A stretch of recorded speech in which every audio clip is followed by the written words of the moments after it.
Our next speaker team is Mike Williams, Principal Sustainability at RWDI and Sustainable Buildings Canada's latest director. And Birgit Siber, Principal at Diamond Schmitt Architects, who'll be speaking to modeling for the rest of us. So our topic is actually demystifying and democratizing the energy use conversation. We all know that ambitious climate change commitments are challenging our industry to reduce energy use, carbon emissions, and ultimately strive for net zero. As architects, striving to do increasingly sustainable buildings, we are well aware that significant energy use reduction is rarer than we'd like to admit, and not mainstream. Energy and carbon reductions need to quickly pervade our industry to become mainstream if we are to meet our commitments.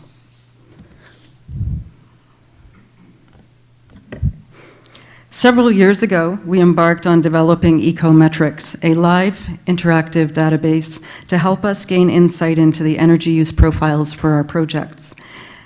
We brought architect and engineer in Mike Williams together, and in a nutshell, we unpacked the energy simulation models for each project to reveal their content in a user-friendly and graphic database.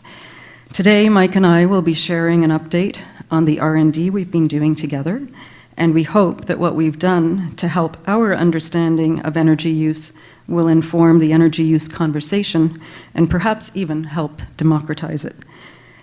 ecoMetrics currently showcases the predictive model results for close to 60 Diamond Schmitt projects.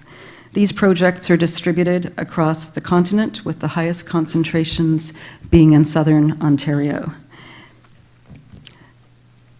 There are a dazzling array of energy reduction programs and benchmarks, and our database currently tracks our projects relative to Canadian codes, the 2030 Challenge, LEED, EUI, or energy use intensity, and most recently, we have added a carbon template.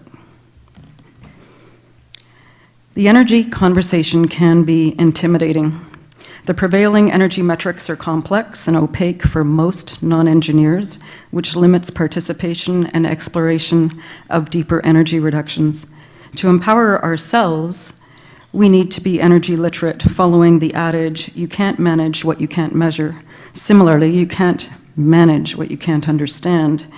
Exactly 1 week ago, Bruce Mao was being interviewed by Matt Galloway on the CBC on Thursday morning, and said it better, if we can't measure it, we can't improve it. Apologies in advance, I have several charts that I need to share with you. Unusual for an architect to have so many charts and tables, but here we go. Thanks, Steve. 4 years ago, we started by uploading our LEED certified projects, and more recently, we have been adding many Ontario and Toronto performance-based projects. We upload all projects with predictive energy models. Each vertical bar on these graphs represent a project. Project types include academic buildings, labs, hospitals, recreation centers, performance buildings, residential towers, and more. On this template, we show 3 prevailing benchmark target systems stacked for comparison. At the top, you have the 2030 Challenge stats in green, and in the middle, in red, are the code and the Toronto Green Standard stats. And at the bottom, we have the LEED stats. The greater the energy reduction, the longer the bar below the zero line in each chart. It is immediately evident that code and LEED are quite closely aligned, and the 2030 Challenge stats have a very different pattern. So why is that? Engineers will know the answer. There are fundamental differences between these prevailing systems. Canadian codes and LEED are based on a reference building. The design building is compared as a percentage reduction relative to a reference version of itself. So a long serpentine building with an inefficient building enclosure to GFA ratio is compared to the identical reference building. Similarly, an efficient rectangular building is also compared with the identical reference building. Code focuses on energy reduction, and LEED focuses on cost reduction. By contrast, the 2030 Challenge uses the EUI lens and references a 2006 baseline developed by NRCan, specific to building type and region. So this is a table for the Model National Energy Code, one of the baselines. So the Model National Energy Code for buildings was the preferred reference building base for our engineers. The projects with the red bars were modeled as a % reduction compared with a Model National Energy Code reference building, which has a constant baseline that was set in 1997. So the baseline building is an appalling building, but it is easy to track because it is constant.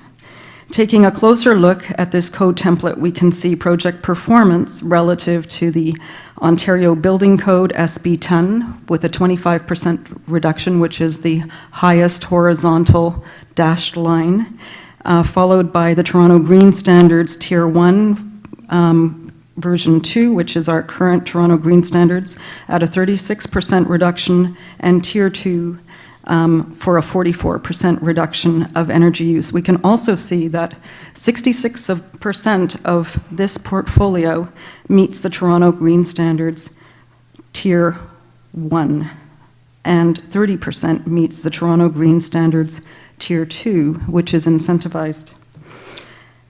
What about the gray bars? Those projects were modeled using ASHRAE and cannot be directly compared with the Model National Energy Code. So we created a new template. The interesting thing about ASHRAE is that it changes its baseline every few years to capture improvements. Here, the red bars reference projects using an ASHRAE 90.1 2010 building, whereas the other dark gray bars reference ASHRAE 1999, 2004, and 2007. There is now an ASHRAE 90.1 2013. There may be more. With an ever-evolving baseline, ASHRAE, while making improvements, also makes it more difficult for us to track and understand the relative performance of the buildings in our portfolio. As of January 2017, the OBC only accepts ASHRAE reference buildings, and hence you can see an increase in the red bars towards the right side of the graph, which are our most recent projects. An interesting lens to view energy is the 2030 Challenge, which is based on energy use intensity, or EUI. The challenge has been adopted by the RAIC, OAA, and the 2030 districts across North America, including Toronto's 2030 district. Here, the zero line again represents the baseline that was set in 2006. Green bars below the zero line reflect reductions relative to that baseline, and there's 3 horizontal black lines from top to bottom that indicate reduction targets in 10% increments. The lowest line indicates the 70% reduction target for projects tendered between 2015 and 2020, so that's our current sort of period. Projects set to the right are the most recent, the middle and the right actually, and include many non-LEED projects. So we have their simulation models because we did them as submissions for building code. Their energy reduction within this system is quite sporadic. Those projects above the baseline are predominantly MERB towers, student residence towers, and a recreation center. It is interesting that while they do not even meet the 2006 baseline, they do meet the building code. The 2030 Challenge led us to also track energy use intensity, EUI, and break it down into its constituent parts. Heating, cooling, hot water pumps, fans, lighting, and process loads, and below the line in green, renewables. Tabling our projects in kilowatt hours per meter squared and breaking them down by energy use is like mapping project DNA. Energy use in kilowatt hours per meter squared allows for an apples-to-apples comparison to analyze energy use across our portfolio and inform and drive innovation for new projects. On a macro level, we learn that heating in red is a predominant energy use in our portfolio, which leads us to believe that a better thermal envelope is a good investment. Process or plug loads is in light blue at the top of each of those bars is also a dominant energy use. Some process loads are almost as high as the base building loads, clearly showing that client expectations and behavior play a role in the energy reduction solution. The good news is we're starting to see our first net zero and net zero ready projects. And for some relief, a few images. The first is an academic skills training building in British Columbia, and the second is a commercial building in London, Ontario.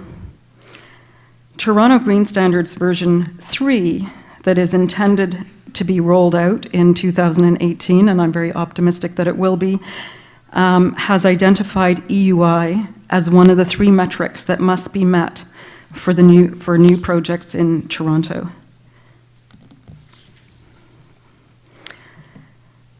And here we go. The Zero Emissions Building Framework has recently been issued in March of 2017. It proposes targets for high-rise and low-rise mixed-use residential buildings, commercial, office, retail, and mixed-use buildings. Benefits are multifaceted, but the driver is to reduce carbon to meet our climate change commitment.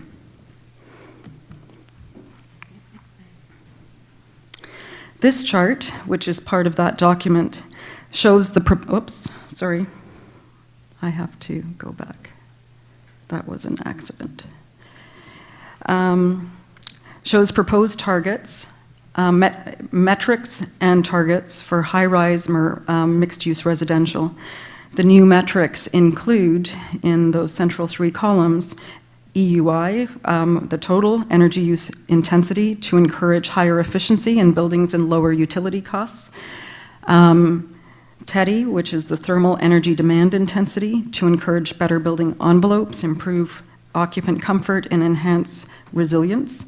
And greenhouse gas intensity to encourage low carbon fuel choices and reduce building emissions. So this is a game changer.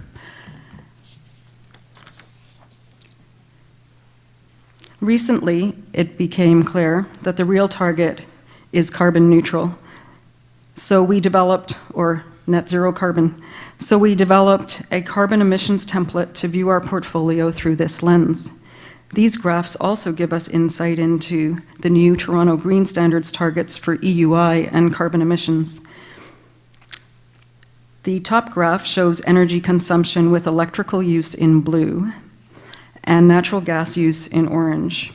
The middle graph tables the CO2 factor in the grid based on the province where the project is located. The spikes are in Alberta and Saskatchewan, where the electrical grid has a high carbon footprint. Ontario has a fairly clean electrical grid, so it's sort of the more sort of middle band, while Quebec and BC's grid is enviably low carbon, and you can barely see it through that sort of middle graph. The lowest graph is carbon emissions and is derived by multiplying energy use and type by the carbon factor, the CO2 factor. Selecting only our residential building types to take a closer look, these include residential MERB and student residences by and large, and we can instantly see here that 30% of our uploaded projects meet the proposed new Toronto Green Standards Tier 1 mandatory EUI and greenhouse gas target, demonstrating that these targets raise the bar, an increment, and are achievable. And it should be said that the new Toronto Green Standards will also has a tier 2, 3, and 4, and tier 3 and 4 are heading towards passive house, which is going to be a game changer, and then those stats will be changed. Those targets will be changed incrementally as the years go by. So it will be a very powerful tool. So just to give you an insight into what those, some of those residential buildings that do meet this new Tier 1 target look like, we don't see a lot of fully glazed window wall buildings here. So that's the optimistic note. I'd like to pass this on to Mike. Awesome, thanks Birgit.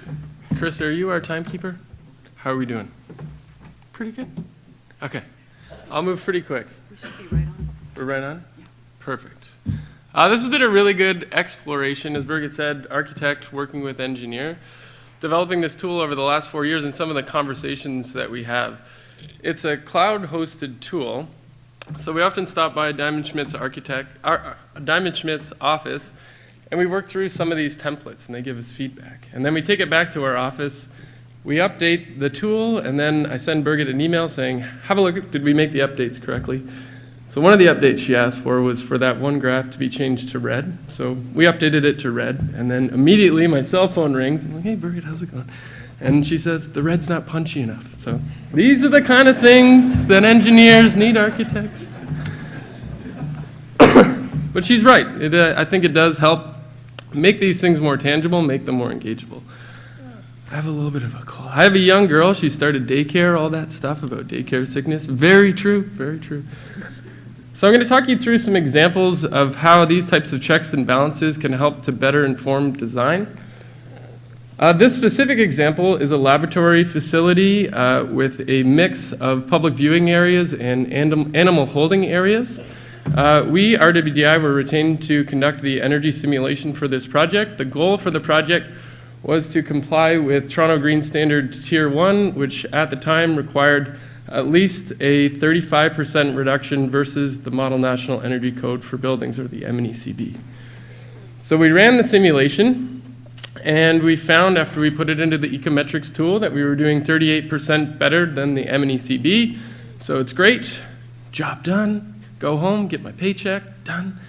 But, and I think great, that when you have a tool like this and you're uploading these things live, we also have to look at the 2030 challenge and how this project is performing relative to that benchmark. And Birgit spoke about that in her presentation. So we're now comparing the building to a like portfolio of buildings, and we're finding that it's not performing all that well.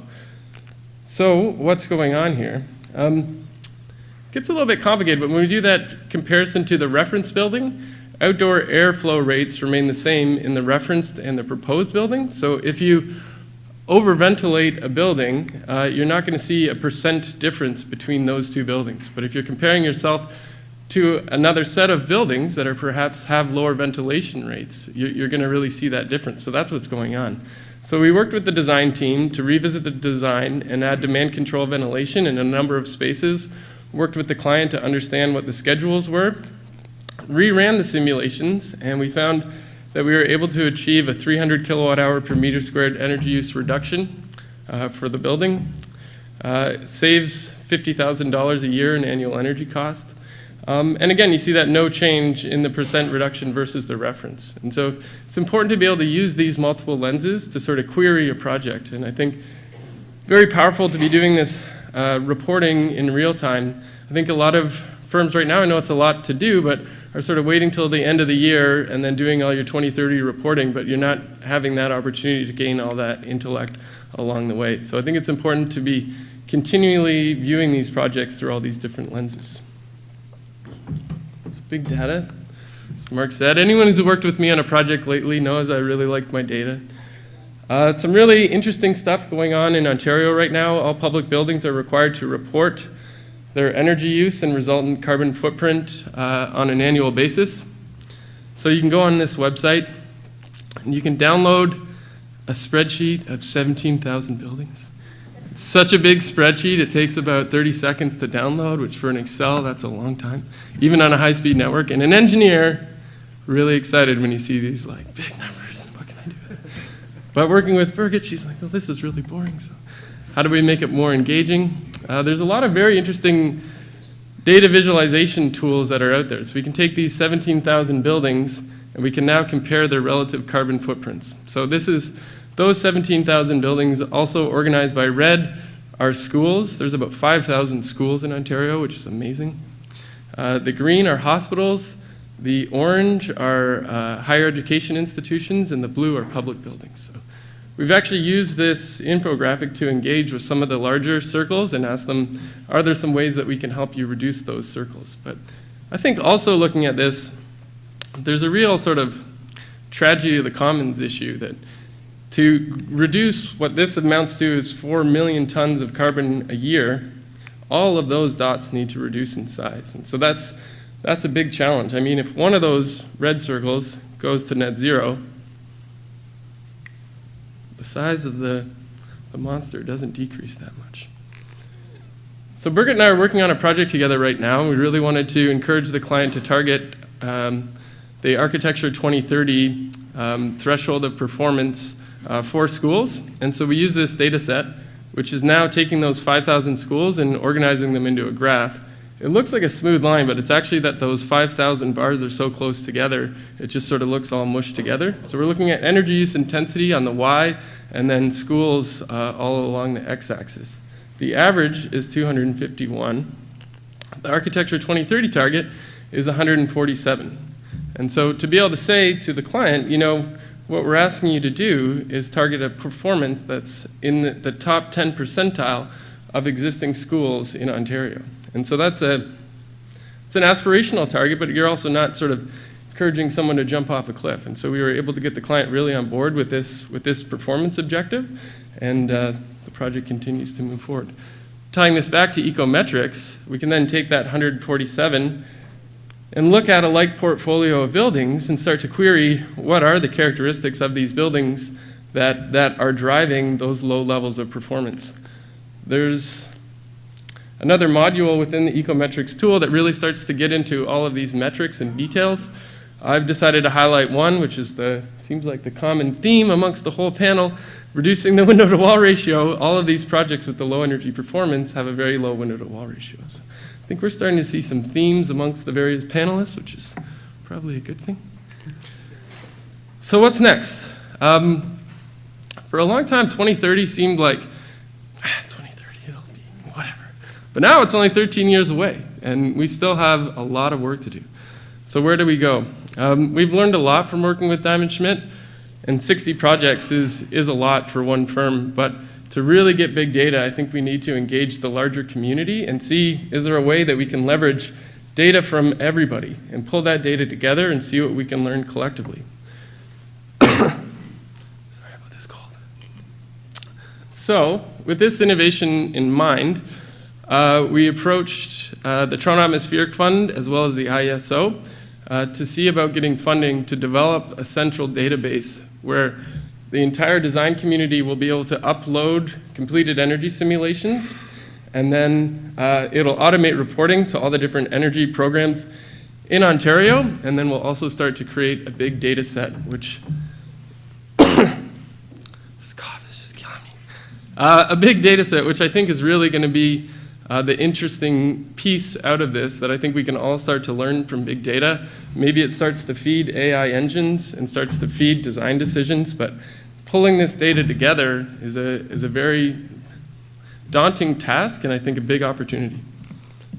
Now, I knew my slides are a little bit messed up here. I think we're looking at the PDF, and the PowerPoint had an animation that pushed that compass piece out of the way, so you're going to have to stick with me. This is a schematic of our tool, and so in the middle is the central data hub. So the design community will be able to use any modeling software that they would like to upload their data to the central database. It's going to be a drag and drop interface, and so the data will automatically extract from the completed energy simulations.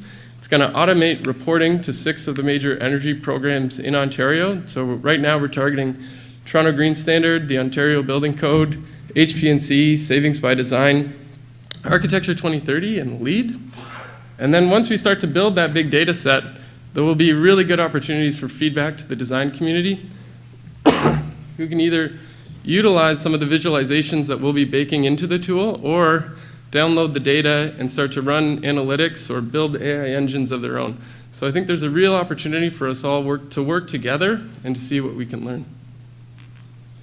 So where are we at with this? We're currently working on the technical development, which is a whole lot of scripting. My man Chris Frankowski there, he's like, oh man. We're also working on a governance approach, working very closely with the OAA and Sheena Sharp, and then with Jeff Ranson from the Architecture 2030 district on coming up with an education plan. And so I think we've got to nail all 3 of these pieces. The technical has to be spot on. Chris, that's you. The governance really has to work so that we can share this information and be confident and transparent about what is being shared and what isn't. And then we have to roll it out and we have to disseminate what this tool is going to do and how people can engage with it. So we really hope that the whole community can come together and we can start to share knowledge in a really meaningful way. So we're going to be launching a beta version, and we have 10 of the leading architecture, engineering, and a constructor as beta testers. We're going to be engaging them in February 2018. They're going to give us loads of feedback, and then we're going to be ready for the public launch in the spring of 2018. So we have a lot of work to do, but that's good. And then we have full funding so that we can continue the dissemination and the education out into 2020. So that's the overview of our Compass tool. In the PowerPoint, the compass floats back up, and then that finishes the slide. So again, just close your eyes and vision that compass. That's the end of the presentation. Thank you very much. Larry's going to hop back up.